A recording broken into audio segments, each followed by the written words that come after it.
Dagan natin ng tubig kasi sinigang ito. Masarap yung sabaw. Ngayon tag-ulan. Ayan. Ayan, natimplahan ko na yan. May kamyas akong dinurog na ginisa. Kanina nakita nyo yan. So, pakukuluin natin ito. So, pag malapit na maluto yung isda, lalagay ko na yung ibang gulay. So, meron tayong okra at saka yung radish.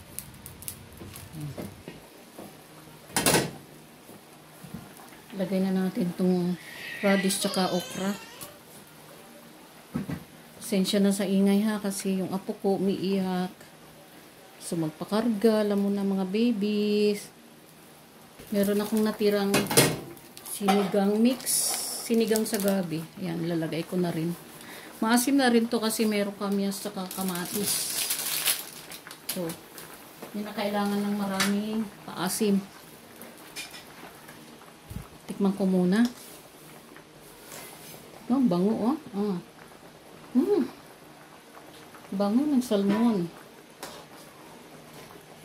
Tikman natin. Anong lasa?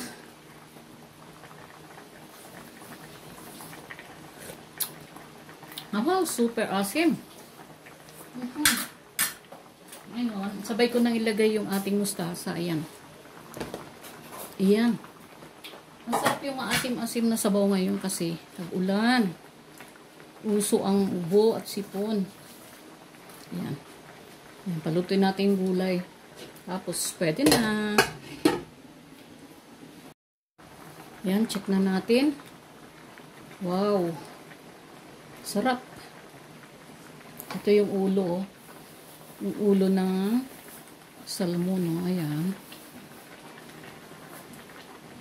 Sarap ngayong tag-ulan yan. Ayan, oh. Panga.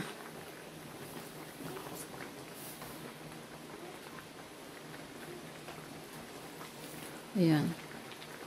Sarap. Tapos maraming kamyas yan kasi maraming bunga ngayon kamyas namin. Ayan, may okra. May labanos. Luluto na. Tikman ko ulit ang sabaw.